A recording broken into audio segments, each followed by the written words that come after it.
Friends, आज हम पढ़ेंगे भाषा, लिपि और व्याकरण। तो बच्चों, भाषा वह साधन है जिसके द्वारा हम बोलकर, सुनकर, लिखकर और पढ़कर अपनी भाव और विचारों को एक दूसरे तक पहुंचाते हैं और दूसरे के भावों को भी हम ग्रहण करते हैं। तो बच्चों, सबसे पहले हम इस भाषा के विषय पर चर्चा करते हैं। इन चित्रों को ध्यान से देखिए। पहले चित्र में पुस्तकालय अध्यक्ष बच्चों को चुप रहने का संकेत कर रहे हैं, जबकि दूसरे चित्र में गार्ड चालक को हरी झंडी दिखाकर रेलगाड़ी चलाने का संकेत दे रहा है। तो बच्चों, संकेतों द्वारा हम मन के भाव एक सीमा तक समझा तो सकते हैं, परंतु यह भाषा का रूप नहीं है, क्योंकि इसमें हम अपनी सभी प्रकार की बातों को इशारों के द्वारा नहीं समझा पाते। अब नीचे दिए गए चित्र को देखिए। बालक पत्र लिखकर अपनी माँ को अपनी बात बता रहा है। तो यहाँ पे आपने देखा कि बालक जो है पत्र के द्वारा अपने भावों विचारों को बता रहा है। उसी तरीके से दूसरे चित्र में माँ बालक का पत्र पढ़कर उसकी बात समझ रही है। तो देखा आपने कि किस प्रकार माँ और पुत्र लिखकर और पढ़कर अपने भाव और विचारों को समझ रहे हैं। अर्थात पढ़कर और लिखकर मानव अपने भाव और विचारों का आदान प्रदान करता है। इस प्रकार हम कह सकते हैं कि भाषा के द्वारा हम अपने भाव और विचारों को प्रकट कर सकते हैं, अर्थात दूसरों के भाव और विचारों को ग्रहण कर सकते हैं। भाषा के दो रूप हैं, मौखिक भाषा और लिखित भाषा। मौखिक भाषा वह भाषा होती है जिसमें व्यक्ति अपने भाव और विचारों को बोलकर प्रस्तुत करता है। यहाँ पे पहले चित्र में बताया गया है, एक व्यक्ति भाषण दे रहा है जो कि मौखिक भाषा का प्रयोग कर रहा है। इसके कुछ और उदाहरण भी हैं, जैसे कि आपस में बातचीत करना, फ़ोन पर बातचीत करना, कविता सुनाना, गाना सुनाना इत्यादि। दूसरा रूप है आपका भाषा का लिखित भाषा। वह भाषा जिसमें व्यक्ति अपने भाव और विचारों को लिखकर प्रकट करता है, उसे कहते हैं हम लिखित भाषा।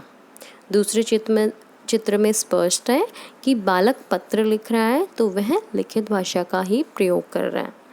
इसके कुछ और उदाहरण भी हैं। पुस्तकों एवं पत्र पत्रिकाओं में लेख द्वारा अपने विचार प्रस्तुत करना। बोली और भाषा में अंतर। बच्चों, बोली और भाषा में बहुत अधिक अंतर नहीं है, पर अंतर स्पष्ट है कि जो भाषा है आपकी, उधर से ही आपका बोली आया है, यानी कि जो भाषा है उसमें से बोली निकली है। भाषा का जो क्षेत्र है वो बहुत बड़ा है, बहुत व्यापक है, जबकि बोली का जो क्षेत्र है वो सीमित है। बोली का जो एरिया यानी कि जो बोली का क्षेत्र है वो 5 से 10 किलोमीटर के अंदर है। उसके बाहर जाते ही वहाँ के क्षेत्र का बोली भी परिवर्तित हो जाता है, यानी कि 5 से 10 किलोमीटर पे जो बोली बोली जा रही थी वो अब 5 से 10 किलोमीटर दूर आने पर वो बोली अब बदल जाती है, यानी कि उसकी वहाँ का जो क्षेत्र है वहाँ पे कुछ अलग ही बोली का प्रयोग होता है। इसलिए बोली एक छोटे क्षेत्र में प्रयोग में ली जाने वाली बोली है और भाषा आपकी बड़े क्षेत्र में बोली जाती है। यहाँ पे सूरसागर साहित्यिक रचना है सूरदास जी के द्वारा। उनकी जो बोली है वो है ब्रज भाषा में। तुलसीदास की साहित्यिक रचना है रामचरितमानस, तो ये आपकी अवधी बोली में लिखी गई है। विद्यापति द्वारा पद्मावली जो लिखी गई है वो मैथिली भाषा में लिखी गई है। मलिक मोहम्मद जायसी द्वारा पद्मावत, ये भी आपकी अवधी भाषा में लिखी गई है, अवधी बोली। राजभाषा। राजभाषा बच्चों देखिए, पहले आप, आज विश्व की सबसे अधिक बोले जाने वाली भाषाओं में हिंदी का दूसरा स्थान है। 14 सितंबर 1949 में भारत सरकार ने इसे राजभाषा के रूप में स्वीकार किया। ठीक है, तो बच्चों यहाँ पे देखिए जो आपकी राजभाषा है, आज हिंदी भारत की राजभाषा है।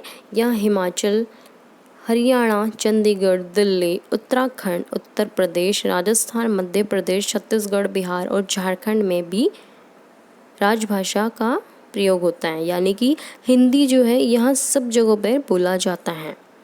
यही भाषा भारत के सभी प्रांतों में आपसी बातचीत के काम आती है। इसलिए किसी भी राष्ट्र के राजकाज की भाषा राजभाषा कहलाती है। यानी कि जो भाषा किसी राज्य में अधिकांश लोगों द्वारा बोली जा रही है और राजकाज के कामों में भाषा का प्रयोग किया जा रहा है, उसे कहते हैं हम राजभाषा। बच्चों, संविधान में इन 22 भाषाओं को भी समान दर्जा दिया गया है, उनको भी मान्यता प्राप्त है, जो कि हैं असमिया, बांग्ला, गुजराती, कन्नड़, कश्मीरी, कोंकणी, मलयालम, मणिपुरी, मराठी, नेपाली, उड़िया, पंजाबी, संस्कृत, उर्दू, सिंधी, तमिल, तेलुगु, बोडो, डोगरी, मैथिली और संथाली। मानक भाषा विद्वानों और शिक्षाविदों द्वारा भाषा में एक रूपता लाने के लिए भाषा के जिस रूप को मान्यता दी जाती है वह भाषा मानक भाषा कहलाती है। यानी कि कुछ ऐसे शब्द, कुछ ऐसी भाषा जिनको मान्यता प्राप्त होती है विद्वानों और शिक्षाविदों द्वारा, वो आपकी मानक भाषा कहलाती है। पहले वाले गई शब्द में य का प्रयोग है और दूसरे वाली गई शब्द में ई का प्रयोग है।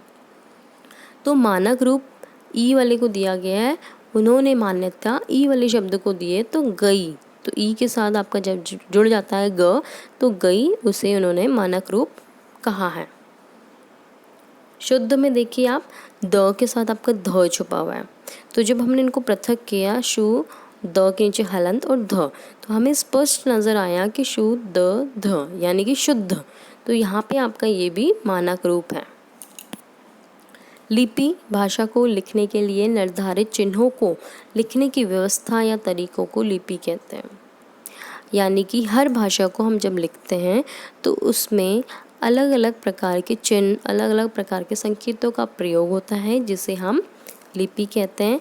जैसे हिंदी भाषा की लिपि देवनागरी है, संस्कृत भाषा की लिपि देवनागरी, पंजाबी की गुरुमुखी और अंग्रेजी की रोमन। साहित्य के दो भेद हैं, पद्य साहित्य और गद्य साहित्य। सबसे पहले हम गद्य साहित्य को देखेंगे। गद्य साहित्य की विशेषता ये है कि इसमें अधिक शब्दों में अधिक बातें होती है, यानी कि साधारण और सरल भाषा में संचित ज्ञान के कोश को हम गद्य साहित्य कहते हैं। इसमें लय, तुक आदि अनिवार्यता नहीं होती है। इसमें शब्द भंडार अधिक होते हैं, जैसे कि उपन्यास यानी कि नॉवल आपने पढ़ा होगा, तो उसमें बहुत सारे पेज होते हैं। कहानी में भी बहुत सारे पेजेस लिखे होते हैं। तो यहाँ पे आपका निबंध, नाटक, उपन्यास, लघु कथा, संस्मरण, रेखा चित्र, डायरी, पत्र आदि, ये सब आपकी गद्य साहित्य की देन है। पद्य साहित्य इसी के विपरीत है। पद्य साहित्य में आपकी कविता, दोहा, छंद, चौपाई, यह सब आते हैं और इसमें आपकी अधिक कम शब्दों में अधिक बातें होती हैं। इसमें जो आपकी कविताएं होती है वो लय वाली होती है, तुकबंदी होती है शब्दों में। आगे आपका आता है व्याकरण। व्याकरण वह शास्त्र है जिसके द्वारा हम भाषा को शुद्ध पढ़ना, लिखना तथा बोलना सीखते हैं। यहाँ पे आपके लिए एक उदाहरण दिया हुआ है, खरगोश को काटकर गाजर खिलाऊं। यानी कि वाक्य का भाव ये है कि खरगोश को काटो और फिर उसको गाजर खिलाओ। तो ये अशुद्ध वाक्य है। आपका शुद्ध वाक्य होना चाहिए, गाजर काटकर खरगोश को खिलाओ। तो व्याकरण का काम है किसी भी वाक्य में पढ़ने, लिखने या फिर बोलने संबंधी जो भी विकार है, जो भी गलतियाँ, त्रुटियाँ, उनको ठीक करना। व्याकरण के 3 भाग हैं, वर्ण विचार, शब्द विचार और वाक्य विचार। वर्ण विचार जो है आपकी भाषा की सबसे छोटी इकाई है। वर्णों के मेल से ही आपका शब्द बनता है और शब्दों से आपका वाक्य, और वही वाक्य आपके भावों और विचारों को पूरी तरीके से प्रकट करने में सहायक होता है। चलिए आइए देखिए कितना आपने सीखा अभी तक। भाषा के द्वारा आदान प्रदान होता है किसका? नियमों का, लिपियों का, विचारों का, व्याकरण का। तो इसका सही आंसर है विचारों का। व्याकरण के अंग हैं 2, 3, 4 या फिर 5। तो इसका सही उत्तर होगा 3। भाषा का क्षेत्रीय रूप है लिपि, मातृभाषा, राजभाषा या बोली। बोली क्यों? क्योंकि भाषा का क्षेत्रीय रूप, भाषा के भीतर ही बोली निकल के आती है। बोली छोटे क्षेत्र में होती है और भाषा बड़े क्षेत्र में।